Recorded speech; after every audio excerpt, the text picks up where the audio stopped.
자, 15페이지 자비선수라 하는 시가 있죠. 읽고 자, 같이 한번 읽어보죠. 자신의 내면을 들여다보는 것, 자기가 자기를 알아가는 것, 자기가 자신을 사랑하는 것, 자기의 고통을 자기가 없애는 것, 자기의 잘못을 자신이 용서하는 것, 내가 나를 깨우는 것, 자기가 자기를 구원하는 것. 이것은 안에서 일어나는 혁명으로 바깥 경계에 전혀 무너지지 않는 세간의 고통을 구제하는 지혜와 평안의 길. 할 때마다 읽으니까 다 외우겠죠. 아직도 못 외워요. 자, 오늘 94페이지 할 차례죠. 네, 자비에 대한 이야기죠. 자비도 이제 그 단계가 있다. 그래서 이제 단계보다는 수준이 있다. 우리가 중생을 반년에서 일어나는 자비를 중생년 자비라고 하는데 저번 시간에 간단히 얘기했죠. 생명이 있는 모든 존재에 대해서 사랑과 연민심을 갖는 것, 이건 참 좋은 일이에요. 요즘 보면은 뭐 동물을 이제 보호한다든지 뭐 그런 뭐 유기견을 갖다 보살펴준다든지 또는 이제 그런 사람들이 있으면 그런 사람이 중생년 자비가 있다 이래도 수가 있습니다. 그런데 이제 그보다 수준이 높은 자비가 법연 자비예요. 법연하는 것은 연자가 들어가는 거, 존재를 법으로 반영해서 본다는 겁니다. 이게 참 중요하거든요. 우리는 이제 사물을 보면 눈으로 볼 수 있는 건 모양과 색깔로만 보는데 그렇게 보지 않고 모양과 색깔을 보는 게 아니고 법으로 보자 하는 거죠. 우리는 법이라고 하는 개념 자체가 모든 존재를 뜻하는 겁니다. 모든 존재를 통틀어서 공통되는 모습을 이제 법이라 하는데, 자, 이런 걸 잘 알면은 좋아요.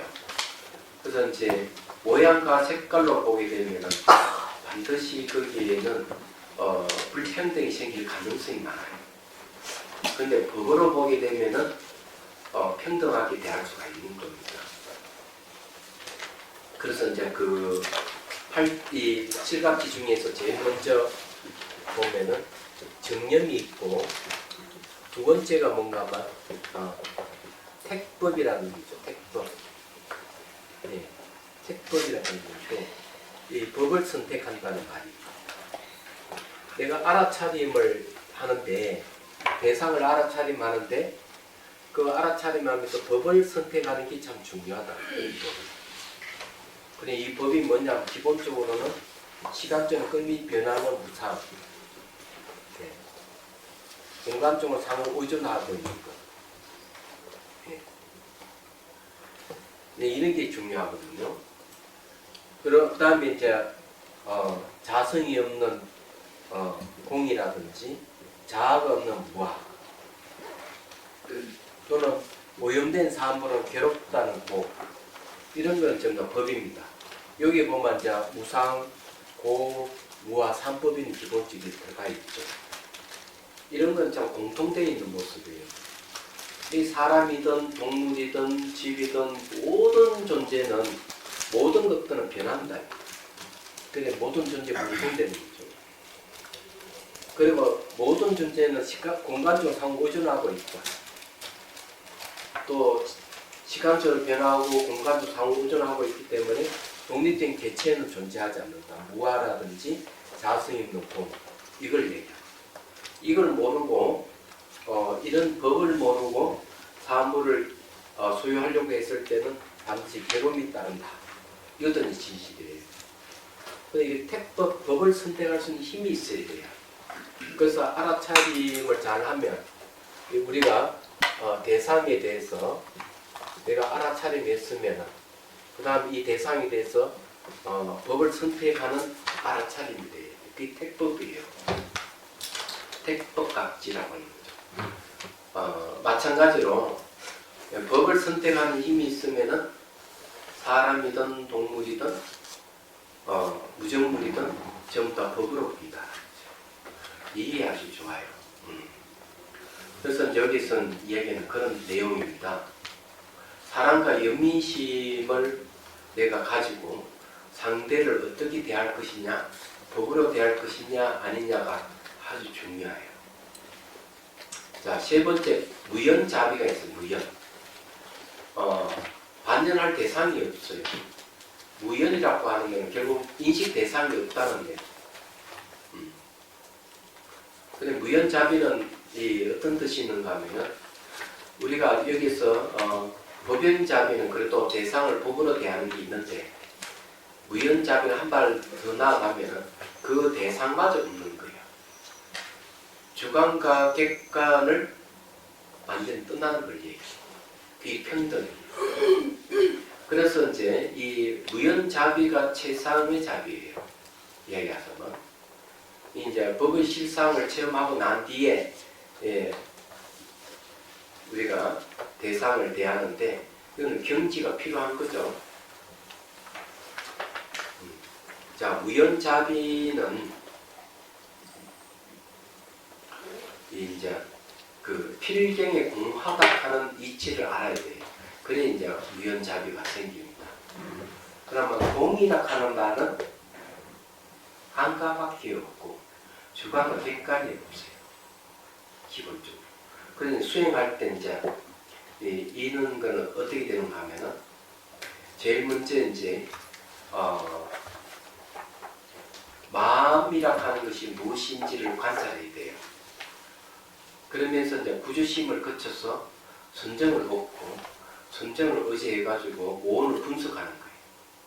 오온을 분석하는 게 이제 이파사나인데 그러면 분석하려 할 수 없는 경지에 이르게 되면 반삼매를 얻어요. 그러니까 이파사나 삼매를 얻어요. 그래서 사마타 삼매와 이파삼매가 하나가 딱 만날 때 그걸 공삼매라고 해요. 그 공삼매 속에서는 주객이 없는 지혜가 생기는데 그걸 무분별 지혜라고 합니다. 이 무분별 지혜가 딱 생길 때 공삼매 속에 무분별 지혜가 딱 생길 때 깨달음이 와요. 이때 공삼매를 성가에서는 일행삼매라고 그러고 대성기신론에서는 진여삼매라고 해요. 그래서 깨달은 내용이 주관객관이 사라지고 중생이 평등하고 부처가 평등하고 법계가 하나인 줄 깨닫는다. 이게 대성기신론에 나오는 내용입니다. 그런 경지에 이제 이르를 때 인식 대상이 없구나. 그래서 대지도론에도 보면은 도사는 대상을 인식하지 않는다. 이렇게 하고 또 도인들도 이제 이렇게 새 눈에 구린 눈동자다. 새로 만든 눈에다가 구린 눈동자가 움직이지 않는 거죠. 이만 대상을 인식하지 않는다. 왜 대상을 인식을 안 하느냐? 인식할 대상이 없다 하는 걸 알기 때문에 이런 마음을 가진 자, 그래 이런 경지에 이르는 자가 자비심을 내는 게 무연자비예요. 그래 이거는 성인들이 저도 기본적으로 초지 이상의 성인들이 이제 이걸 할 수가 있겠죠. 아니 그렇지 않으면 팔지부사 이상이라 해야 되나? 그래 될 거라고. 이 내용이 그런 얘기예요. 거기에 이제 한번 보죠. 95페이지. 그 중간에 보면은요. 중간에 무연자비란 말 나오죠. 무연자비는 연기법으로 보는 것이며 무연자비는 필경공으로 보는 것입니다.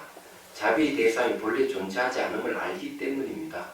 항상 남을 이익되게 하기 위해 볼심을 행하는 수행자가 공을 닦되 지각이 있는 존재가 닿을 때까지 항상 이익되게 하고 항상 교하기를 맹시하는 것입니다.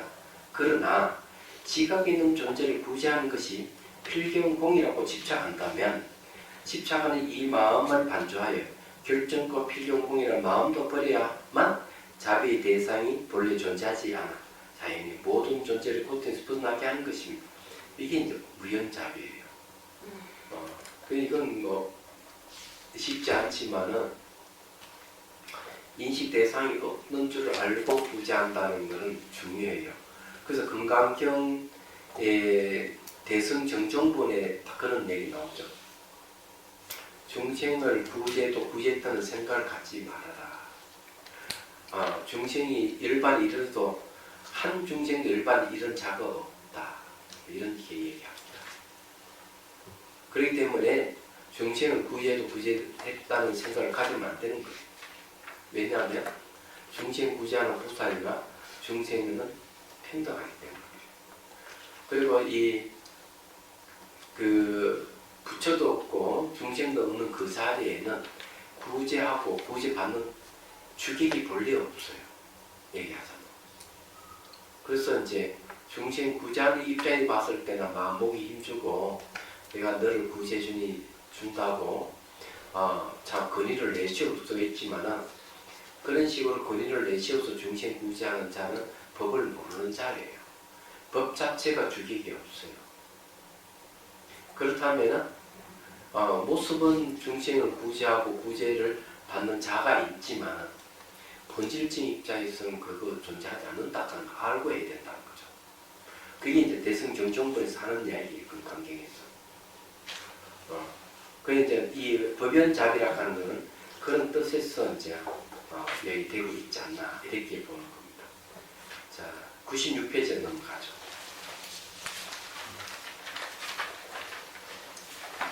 거기 이제 위에 두 번째 단에 보면은 자비수관은 하는 말이 있죠. 자비수관은 이러한 자비선을 바탕으로 문관찰을 통해 잠자고 있는 자비심을 발현시켜 구체화하는 수행법입니다. 마음속이 몸에 접촉할 때 일어나는 변화 자체가 연기적인 관계 속에서 드러나는 진리 모습입니다. 이와 같은 수행에 따라 실천적으로 드러나는 자비심이야말로 사회와 주변 환경까지를 하나로 연결시키는 연기 실상의 진리를 보고 연기와 공성의 삶을 실천하게 됩니다. 이 자비수관은 이런 자비선을 바탕으로 한다 하는 것을 이제 얘기를 하는데 그게 이제 바로 중생연자비, 법연자비, 무연자비를 바탕으로 한다 이런 소리예요. 말하자면. 그 여기 이제 마음손이란 말을 이제 쓰고 있는데 상상이죠. 상상의 손으로 이게 머리부터 발끝까지 이렇게 막 상상의 손을 만들어서 이렇게 쓰다듬어 주는 걸 얘기합니다. 자, 이게 이제 어머니가 아기를 쓰다듬어 주듯이 그런 감정을 해야 돼요. 그러면 이제 거기서 뭐가 생기는가 하면은 자비심이 생겨요. 그래서 쓰다듬어 주는 거는 사랑이고 그 사람 주면서 나타나는 통증 같은 거는 이제 연민심을 일으키는 좋은 소재예요. 통증이 일어나는 부분을 쓰다듬어 주면서 얘기를 하는 거죠. 잘 돌봐주지 못해서 미안하다 하고 쓰다듬어 주고 그리고 잘 버텨줘서 고맙다 하고 쓰다듬어 주고 이런 부분에서 아무리 사랑한다 하고 쓰다듬어 주고 내가 나에게 하는 거예요. 그러면은 자비심이 연민심이 생겨요. 얘기하자면 사랑과 연민심은 아주 중요한 역할을 하는데 사랑은 탐욕과 분노를 줄여주고 연민은 슬픔과 해치는 마음을 없애줘요. 얘기하자면 그래서 이 자비심을 마음의 손을 가지고 자비심을 키우는 거예요. 얘기하자면 그래서 이제 머리를 발까지 쓰다듬어 준다 하는 건 그런 뜻입니다. 그런데 여기서 중요한 건 한 가지 말씀드리죠.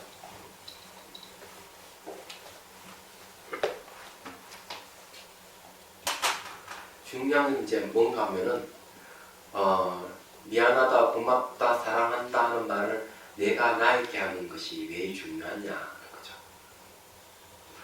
사람은 가장 민감하게 반응하는 것은 바로 언어에 의해서 가장 민감하게 반응해요. 왜냐하면은 머리부터 발끝까지 이 인간 자체가 무의식이라고 보면 돼요. 그러니까 아리아식이죠. 그럼 이게 저장되고 있는 이 아리아식이라면 저장되어 있는 정보들이 있는데 그걸 명은 종자로 해요. 이게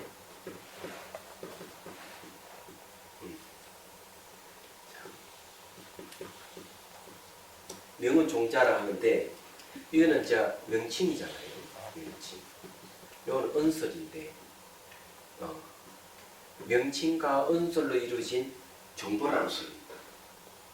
얘기하자면 명칭과 언설로 이루어진 정보라고 하는 것은 결국 아리아식 속에 저장된 정보들은 전부 다 명칭과 언설로 이루어졌다는 거죠. 이건 역설적으로 보면 인간은 언어에 가장 민감하게 반응한다는 얘기입니다. 그래서 이 언어를 통해서 사람은 깨달음을 얻어요. 언어가 원인이 되었어. 이거는 능가경이 나오는 얘기입니다. 이걸 가장 잘 활용하는 그 수행법이 조사선. 아주 체계적으로 언어를 통해서 깨달음을 추구하는 가르침이 아주 체계적이에요.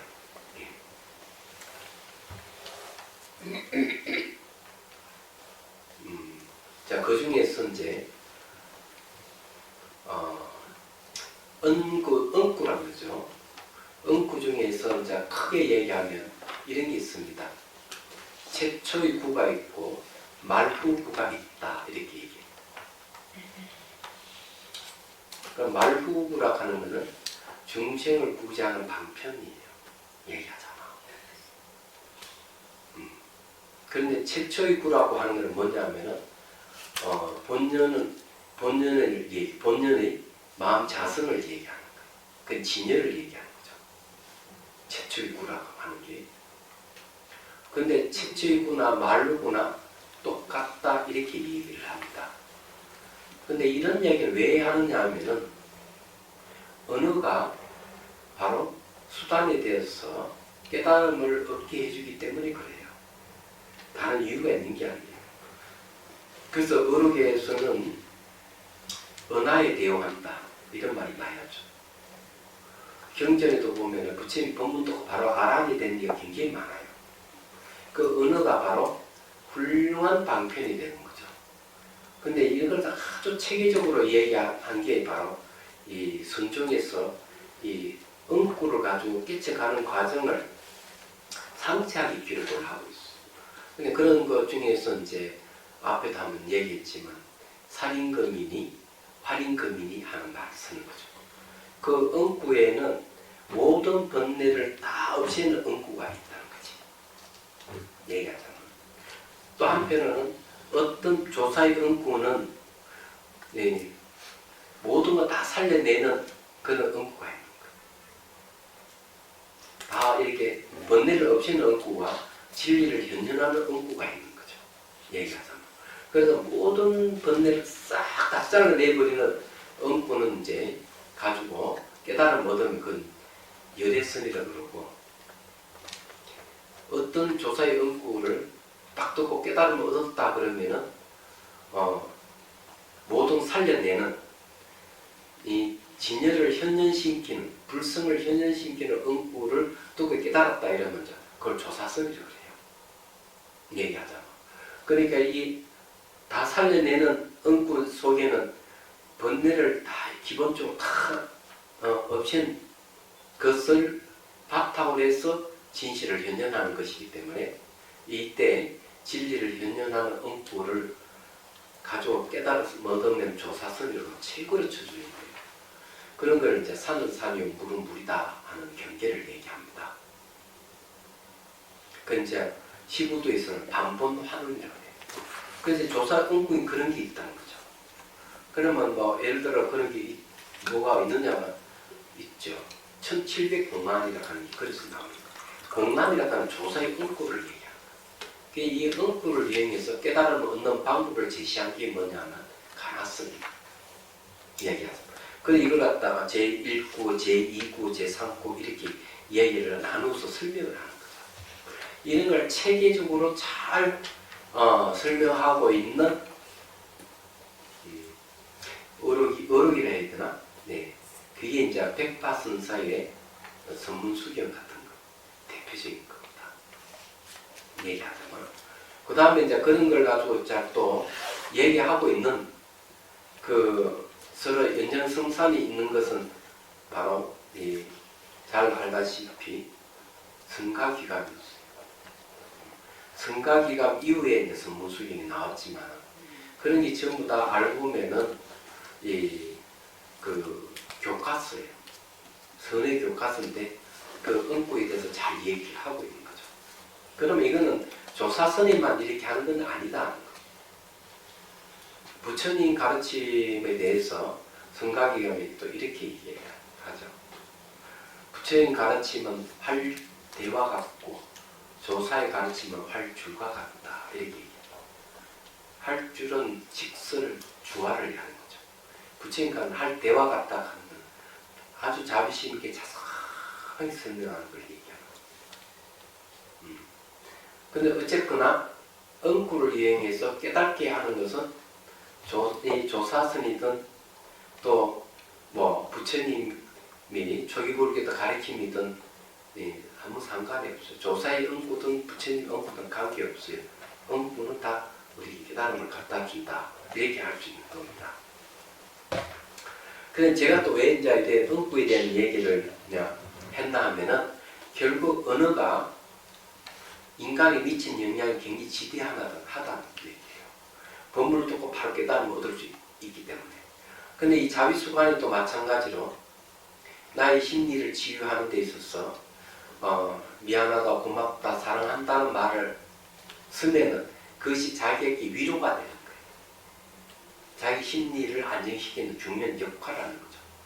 부처님 응구라든지 조사의 응구 같이 완전히 깨달음을 얻게 해주는 건 아니지만 우리 일상생활에서는 이런 사랑한다, 고맙다, 미안하다 하는 말이 얘기하자면 우리 마음을 편안하게 해주고 그만큼 번뇌를 쉬게 해주는 역할을 해준다는 얘기예요. 근데 여기서는 자비수관에서는 자비심을 키우는 중요한 수단으로 생각된다는 얘기예요. 그게 자비수관이에요. 아직 자비수관은 안 나왔지만은 아따 참 여기까지 설명하기가 많이 돌아왔습니다. 자, 지혜론 넘어가죠. 지혜란 무엇인가? 읽어볼게요. 지혜는 사물이 이치 맞는지 맞지 않는지를 알아내는 법입니다. 즉 사리 분별을 잘 하는 것을 뜻합니다. 지혜는 선한 지혜가 있고 악한 지혜가 있습니다. 남의 것을 훔치려고 계획하고 도모하는 지혜는 악한 지혜이며 어렵고 힘든 이들을 도와주고 계획하고 실천하는 지혜는 선한 지혜입니다. 이 선한 지혜가 반야 지혜입니다. 반야 지혜라는 말 속에는 분별의 뜻이 들어있습니다. 왜 이 이야기를 하는가 하면 자꾸 분별하지 마라 분별하지 마라 성가에서 이렇게 얘기를 하니까 그만 거기에 경도되어서 분별하지 않는 것이 다 진실이라고 생각하고 착각을 하기 때문에 그래요. 성가에서는 분별하지 마라 하는 것은 마음의 본성 자체가 분별이 없기 때문에 그에 맞춰서 분별하지 마라 이렇게 해석할 뿐이에요. 얘기하자면. 그렇지만 지혜라 하는 말 자체는 분별이 들어가 있습니다. 그런 걸 여러분 알아야 돼요. 그래서 처음에는 이런 분별, 사리 분별을 통해서 자아가 없는 무아가 뭐고 공성이 무엇인지 확실히 이제 우리가 이해와 학습을 할 수가 있어요.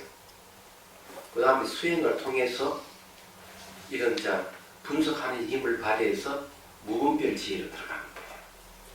무분별 지혜를 얻어 깨달음 얻고 난 뒤에 다시 중생을 구제할 때 또 분별지가 필요한 거예요. 왜? 상대의 근기, 상대의 개성이라든지 그 사람의 생활 반경이라든지 그 사람이 어떤 환경에 자라나는지 어떤 학식을 갖고 있는지 이런 걸 잘 파악을 하려면 분별해야 되거든. 이런 분별은 상대를 깨달음에 이끌어주는 분별이기 때문에 이런 열랑지라고 하기도 하고 뒤에 얻는, 깨치고 난 뒤에 얻는 후덕지라 하기도 합니다. 그런 무분별지는 근본지라 해가지고 내가 마음의 본성이 근본을 대할 때만 분별이 없는 무분별지고 그 외에는 분별이 있는 지혜가 필요하는 거예요. 얘기하자면. 자, 지혜의 반대인 무명은 사리를 분별하지 못하는 어리석음, 멍한 상태, 흐리멍텅한 상태를 말합니다. 대승기 신론에서는 무명이 진여의 실상을 알지 못하는 것이라 하여 불각이라고 하였습니다. 또 생로병사와 일체의 번뇌를 일으키는 근본 무지를 말합니다. 그게 무명이에요. 자, 이 지혜는 이성칙입니다. 이런 간단하게 얘기하면 자비는 감성적인 거죠. 그 자비는 뭘로 비유하는가 하면 부드러운 소음에 비유합니다. 지혜는 칼에 비유합니다. 번뇌의 뿌리를 잘라내는 칼에 비유합니다. 여기 이제 다른 점. 그래서 지혜는 지성을 최대한 활용하는 가르침이 바로 지혜의 가르침이에요. 그러니 불교는 매우 이성적인 가르침이에요. 그러면 지혜를 논할 때는 자비를 논할 때 매우 감성적인 가르침. 이 두 가지가 다 있는 겁니다. 그러면 자비스는 이 두 가지를 다 활용하는 거죠. 자, 지혜의 세 가지 종류가 있어요. 그게 이제 문사수 3회가 있습니다. 자, 본문을 들어서 얻는 지혜가 있고, 법의 이치를 사유해서 얻는 지혜가 있고, 듣고 사유한 지혜를 의지해서 수행해서 얻는 지혜가 있어요. 이건 3회라 하는 건데, 여러분들 아셔야 돼요. 그 다음에 제일 밑에 줄에 보면요. 자, 거기 밑에서 네 번째 줄에 보면은 수혜의 지혜를 근본지라고 합니다. 있죠. 문사수 수혜를 근본지입니다. 이 근본은 바로 마음의 본성이 청정하다는 청정한 것을 아는 지혜를 얘기하죠. 말하자면 그리고 이제 근본진 자체가 힘청정을 의미하게 돼요. 자, 그리고 오온을 분석하여 공성을 드러낸 힘이 깨닫고 난 뒤에는 상대의 근기를 살펴 깨달음을 이끄는 지혜가 됩니다. 이것이 분별지로서 후덕지 또는 열한지 또는 방편대라고도 합니다. 이런 거. 자, 그 다음에 지혜와 지식은 다르다. 자, 이게 어떻게 다르냐. 그래서 이제 이것도 우리가 확실히 구분해야 돼요. 지식과 지혜는 어떻게 다른지를. 자, 첫 번째를 이제 얘기를 하죠. 자, 첫 번째는 지식은 현상의 부분을 아는 것이므로 변한다. 그러나 모든 현상, 모든 것이 공통되는 것을 깨뜨려 아는 지혜는 변하지 않습니다. 첫 번째가 이제 지식과 지혜의 차이점이에요. 그러니까 우리가 여기 보면 이거는 찻잔이고 이거는 뭐 다관이다 이렇게 하면은, 그 다음 이건 죽비다, 이건 이제 마이크 이렇게 4개가 있다 이러면은 여기에 대한 지식이 4개의 지식을 갖고 있는데 이 지식은 각각 서로가 전혀 통하지를 않아요. 부분이 다 분리되어 버린 거죠. 그럼 지혜를 논하게 되면 이 4가지 공통점을 아는 걸 지혜라고 합니다. 4가지 공통점이 뭘까 하는 거죠. 얘기하죠.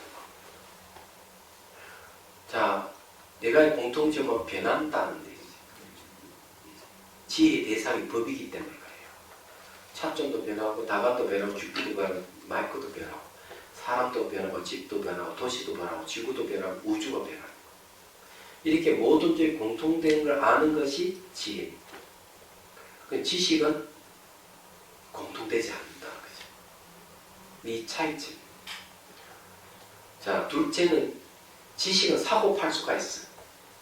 그래서 여러분들이 대학에 가서 등록금을 낸 이유가 뭐예요? 지식을 사기 위해서, 얻기 위해서 등록금을 낸 거예요. 지혜는 우리가 가지고 있어요. 자기 본래 가지고 있기 때문에 이 지혜는 주고받고 할 수가 없어요. 이 다른 점이에요. 그래서 건강경에도 그런 얘기를 하잖아요. 건강경에서 뭐라고 얘기하는가 하면, 내가 연던 부처님에게 법을 전수를 받았다면 스가모니라는 이름을 부르지 못했을 것이다.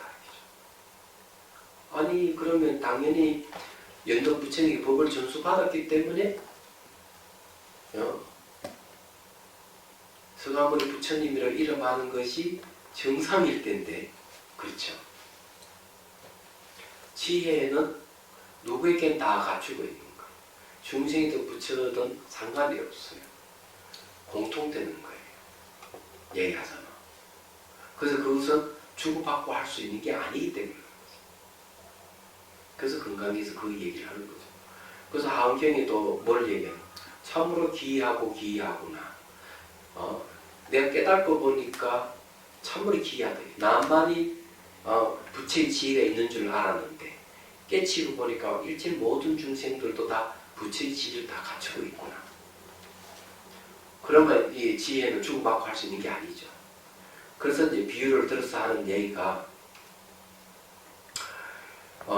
삼천대천 세계를 모든 일들을 다 기록하는 경전이 있다는 거죠.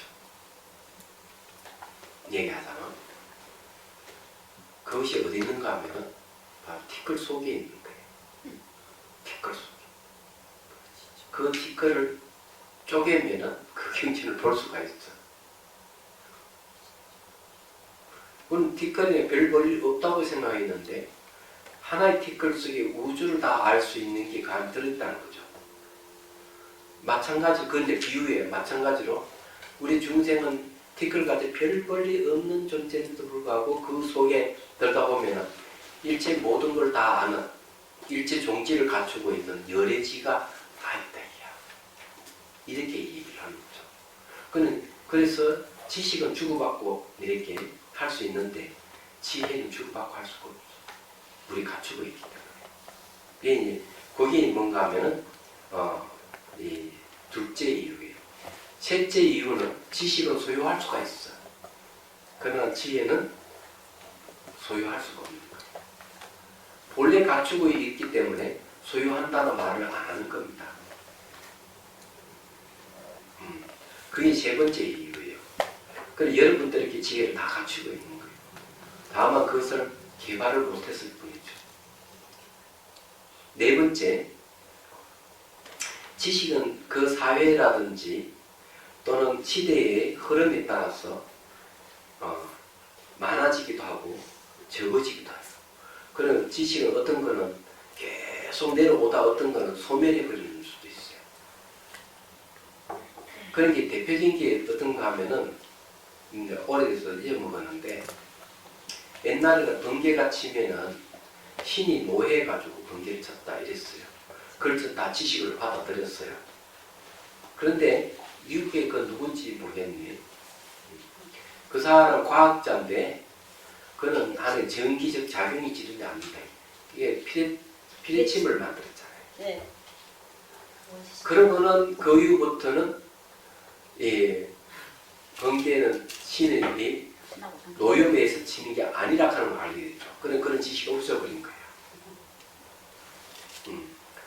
간단히 얘기하자면 그런 겁니다. 예를 들어서 얘기하면. 그래서 이 지식은 시대에 따라서 많이 생겼다가 사라졌다가 이 부침이 있고 하나의 시대마다 흐름이 다른 거예요. 말하자면. 불교도 보면은 용무가 선택하는 또 그런 처음에는 온 무아를 얘기했다가 그 다음 시대 흐르니까 온 개공으로 변했다가 그 다음에 온 불성으로 바뀌었다가 온 법신이라는 말이 나오는 거죠. 그러면 무아, 공, 법신, 불성 이런 말 쓰잖아. 그럼 말은 다 다른 것 같은데 내용은 똑같은 거예요. 알고 보면. 시대에 따라 용어 선택이 다른 거예요. 용어 선택이 다르다 하는 그 뜻은 지식이 다르다는 얘기죠. 다르다. 그래도 내용은 똑같아요. 여기 내 얘기는 그런데 지혜는 바뀌지 않는 거예요. 자, 바뀌지 않는 것은 뭐가 있느냐? 모든 걸 변한다 하는 것은 옛날하고 지금 똑같은 거예요. 얘기하죠. 세속의 패러다임은 6개월마다 한 번씩 바뀐다고 하는데 모든 걸 변한다 하는 이 진리는 한 번도 바뀌지 않는 패러다임이에요. 그런데 불교에서는 그는 세속의 진리라고 하죠. 모든 걸 변한다 하는 거. 출세간이 얘기를 안 한단 말이에요. 이건 다 이해가 되죠? 무슨 말 하는지를. 존재의 공통되는 것은 안 바뀐다. 무상이라든지 상호 의존이라든지 이런 가르침은 지혜이기 때문에 바뀌지 않는 거예요. 그건 지식은 매 순간순간 바뀌는 거예요. 이게 이제 바로 네 번째 이유거든. 지식과 지혜가 다르다 하는 거예요. 자, 다섯째, 지식은 생밀하기 때문에 언제나 업데이트가 가능하다. 그러나 지혜는 공성을 내용으로 하기 때문에 불변성입니다. 그러면 시간 공간을 초월하여 금성과 내성의 삶의 고통을 해결합니다. 그러니까 이게 지식은 자꾸 업데이트를 해야 돼요. 근데 지혜는 이 생이든 다음 생이든 생을 거듭해도 안 바뀌어. 근데 이놈이 문제 해결하는 열쇠인 거예요. 지혜의 내용 공성이기 때문에. 네.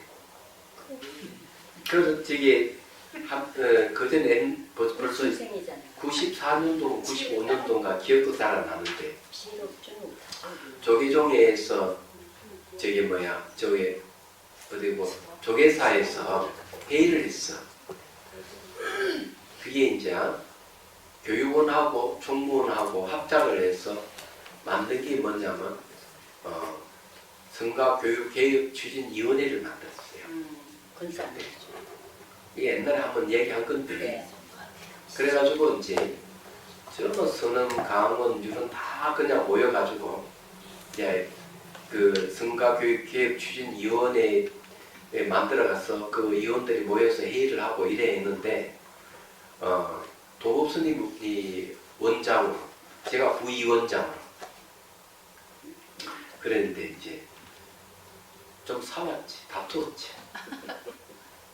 그럴 때 이제 이 내용이 그런 얘기예요. 제 속에 그 저기 석사 학위를 받은 제가자도 성녀 교육을 할 수 있다. 선생으로서 나설 수 있다. 제가 반대했어요. 율장에는 출가자가 교육시키기로 돼 있어요. 제가자가 출가자를 교육시킬 수 없게 돼 있습니다. 그래서 제가 반대했어요.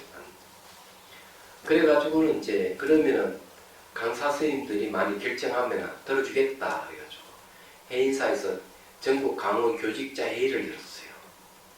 그때 수진 스님이 교육자 회장으로 있을 때니까 해인사에서 전부 다 회의를 해가지고 우리 율장대로 제가자가 석사를 이상 받은 일을 하더라도 강의할 수 없다.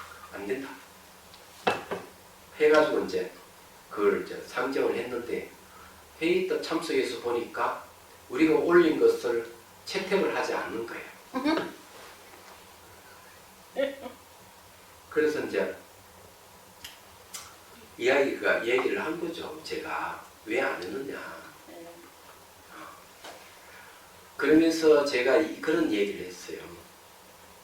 제 속에 지식이라 하는 건 패러다임은 6개월마다 한 번씩 바뀌는데 바뀌는 정보지만 불법은 2600년 지금이나 이 가르침이 바뀌지 않는다. 지혜의 가르침이기 때문에 그렇다고 했어요. 그럼 어딘이 더 소중하냐? 제 속의 가르침은 얼마든지 스님들을 가르칠 수 있다는 거죠. 그렇게 이야기를 했더니만 엉뚱한 얘기를 하셨어. 나한테. 뭐라고? 그 대중들 다 모인 자리였어. 각종의 계율을 얘기를 하는 거예요. 얘기하자면. 수행자는 계율을 안 지켜도 된다는 식으로. 이상한 얘기를 했어요. 내가 율사니까 나를 그렇게 했는지 모르지만 그때 한마디 했어 제가. 계율은 이렇게 제정되어 있으면 지키려고 노력하는 게 성리의 도리인데 그렇게 자신이 없으면은 그냥 선복 벗고 양복 입으시고 머리 기르고 구두 신고 결혼도 하시고 그렇게 해서 불법을 해도 공부해도 상관없으니까 그렇게 하시죠. 제가 그렇게 면박을 줬습니다. 얘기하자면. 제가자도 그래. 그런데 이제 안타깝게도 그것이 우리 강사들의 주장이 관철되지를 못했습니다. 제가자들의 강의를 들어야 된다고 주장하는 분들이 또 있었기 때문에. 그래서 저는 그걸 인정을 안 합니다. 얘기하자면. 호진 스님 얘기를 좀 하자면 솔로몬 대학 박사하지 않습니까? 그래 불교학을 공부하기 위해서 유럽 갔단 말이에요. 파리 갔단 말이에요. 파리 딱 가면 그러면은 결국 제가자 이렇게 강의를 받아야 되잖아요. 네. 그렇잖아요. 네. 그러면 그 교수가 어떻게 했는가 하면 스님 이렇게 다 공경을 하고 호진 스님 뭐 자료가 필요하다 그러면 아이고 제가 찾아 드리겠습니다. 스승이 제자를 위해서 자료를 찾아주고 길을 가다가 탁 마주치면 그 교수가 탁 스님한테 답장을 인사를 하고 그런 거예요. 얘기하죠.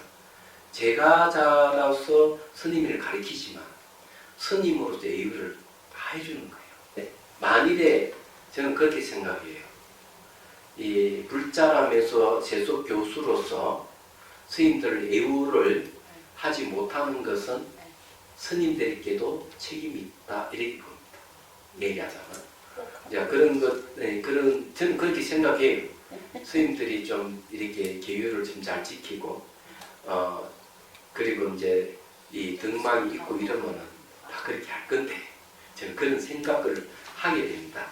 어쨌든 이제 지혜 얘기하다가 이제 지식 얘기하다가 그래 가버렸네요. 자, 다시 돌아옵니다. 네. 영상 좀 재밌었어요. 예? 영상 좀. 아, 오늘 영상 하게 됐나? 예. 아이고, 참 몰랐습니다. 자, 숨을 들이쉬고 내쉬고 어깨 힘을 빼십시오. 자, 척추를 고쳐 세우고 자, 시선 곳곳에 잠시 둡니다. 이 순간 집중이에요.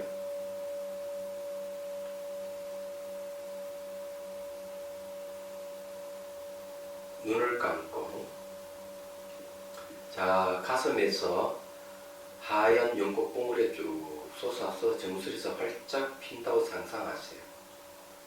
지혜와 자비의 형상화인 관자재보살이 정수리에 앉아있다고 상상하십시오. 연꽃 위에 미소를 띠고 앉아있어. 그리고 오른손에 들고 있는 감로수를 머리에 쭉 부어준다고 상상하십시오. 내 안에 좀 뭐 잘못한 게 있다고 싶은 생각이 있으면 그 감로수를 자기를 정화한다고 생각하고 부으면 되고요. 감로라 하는 것은 열반의 다른 이름이에요. 감로수는 불사의 약이죠. 그래서 생사가 있는 걸 말끔히 치유한다는 뜻이 있어요. 물을 계속 부어주십시오. 맑고 투명한 물을 상상해서 머리에서 발끝까지 손끝으로 쭉 흘러나가도록 쭉 하면서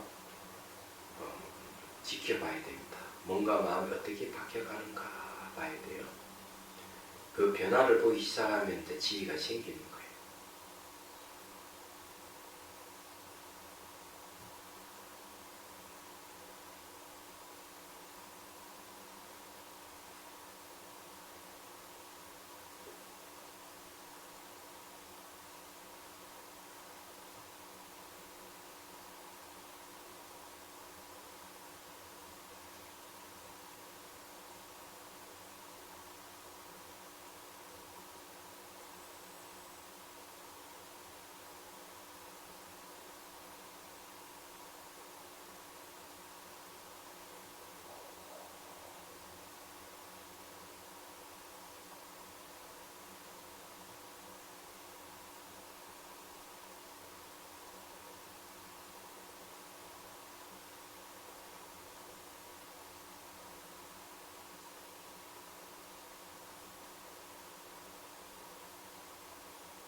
잠시 설명을 하죠. 네. 연꽃 봉우리는 흰색인데 그건 자비를 상징하는 색깔이고요.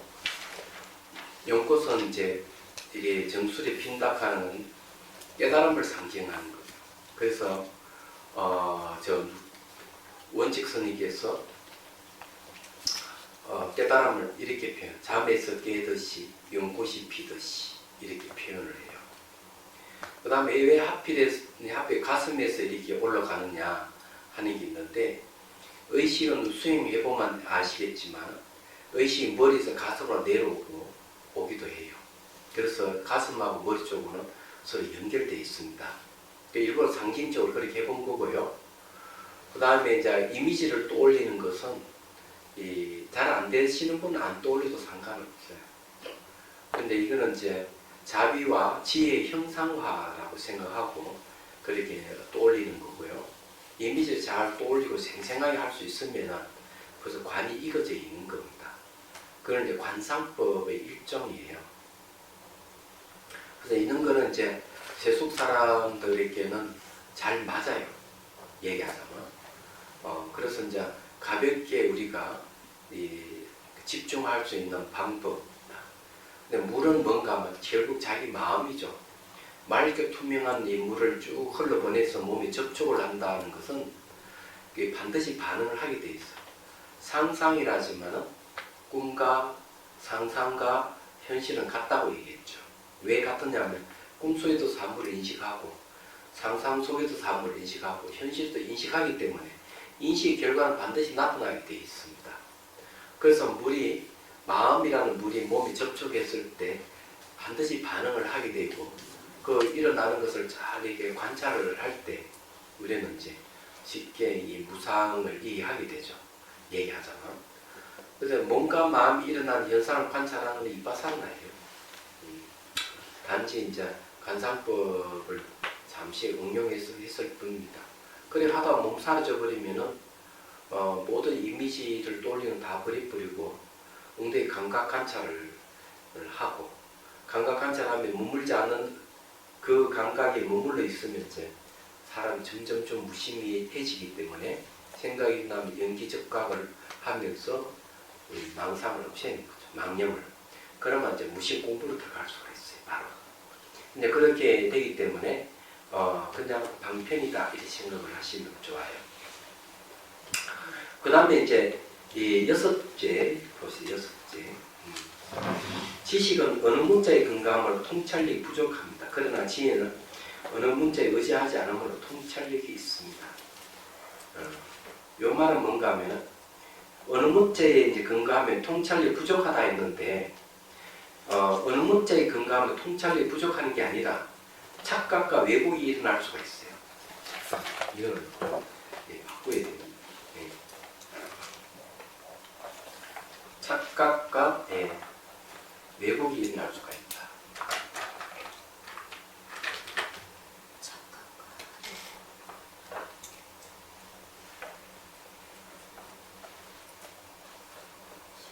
왜곡이 일어날 수. 네.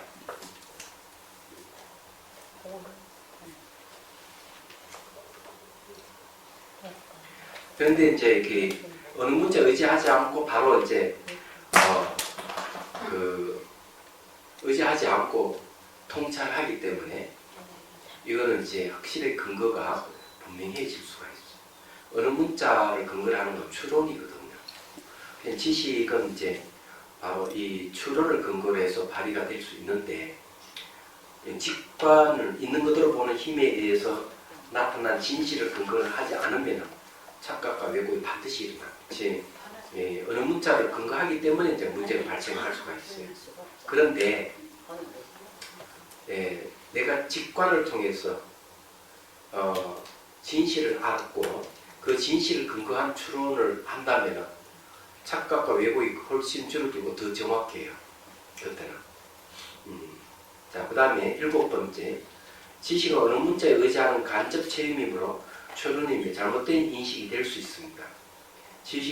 지혜는 직접 인식입니다. 또한 직접 체험을 근거하여 추론하기 때문에 정확한 인식이 가능하고 따라서 상대의 근기 분위기로 상황에 맞춰 의문점을 구사하여 괴로움을 없애는 까닭으로 없애는 깨달음을 이끕니다. 근데 이 지혜는 뭔가 직접 인식을 통해서 얻는 지혜도 있고 그걸 근거해서 추론해서 얻는 지혜가 있어요. 이 지혜도 두 종류가 있어요. 두 종류가 있는데 이거는 이제 정확하게 얘기를 안 해놨네요. 그럼 직접 내가 알아차림을 통해서 얻는 지혜는 남방 이파사나에서 쓰는 방법이에요. 알아차림을 적극 아는, 머리를 사용하지 알면서 구분해내는 능력, 정신현상과 물질현상을 구분하고 일어나는 사정을 구분하고 과거는 지나갈 수 없고 미래는 오지 않는 현재도 머물지 않는다 하는 걸 명확하게 구분해서 내가 머리를 생각하지 않고 관찰력으로서 구분이 가능해요. 그런 건 이파사나지. 그게 무상공 무아 삼법인입니다. 그 다음 삼법인을 이제 의해서 일어난 지혜를 근거로 해서 공성에 대한 이해가 옵니다. 그러면은 이제 선정을 의지해서 오온을 분석해 가면은 이거는 이제 대승 이파사나의 지혜가 되는 겁니다. 그건 추론이에요. 나자는 그런 것이 있다는. 그거 이게 이제 7번째하고 6번째는 같이 이제 상호 관계가 있는데 다음에 나중에 책을 낼 때는 확실한 게 그거에 대해서 설명을 하려고 합니다. 다음 지혜는 모든 것을 하나로 깨뚫어 아는 암 했는데 이게 무슨 말이냐면요. 성가에서도 이제 일규라는 말을 씁니다. 한 구멍. 본문 진역에 한 구멍이라는 말을 쓰고 있어요. 한 구멍이라는 말을 쓰고 있고 그 다음에 일미선이라는 말을 쓰고 있어요. 일미선.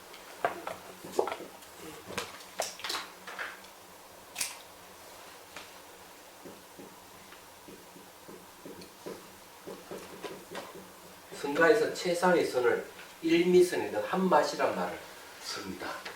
이런 말을 쓰는데 또한 한 구멍이라는 말도 쓰고 있어요. 얘기하자면. 그래서 이 지혜라고 하는 것은 모든 걸 하나로 깨뜨려서 아는 알미 지혜라고 하는 거예요. 이야기하죠. 이게 이제 다른 점 말하자면 그게 이제 모든 존재의 공통되는 현상을 아는 걸 얘기하는 거죠. 그게 이제 기본적으로 무상. 자기부터 우주가 다 무상하지 않는 게 없고 자기부터 모든 전 상호 우존하지 않는 것이 없고 시간적으로 변하고 공간적으로 상호 우존하기 때문에 내재하는 실체가 없어.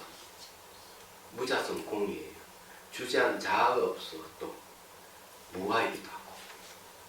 그래서 자아는 무아고 자성은 무자성 공이라는 얘기죠.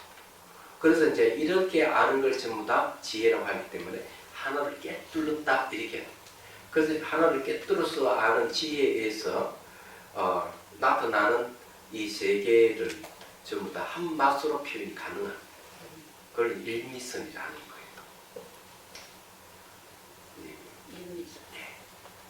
그 다음 6번째는 다음 시간부터 하겠습니다. 네. 우리가 지혜 공부는 제대로 했죠? 별로 어려운 건 없어요. 네. 그렇지만 나중에 이제 깨달음을 논하기 때문에 뒤에 가서 이제 깨달음을 논할 때는 또 마음의 본성에 대해서 상세히 제가 얘기할 거예요. 질문 있습니까? 없죠? 19주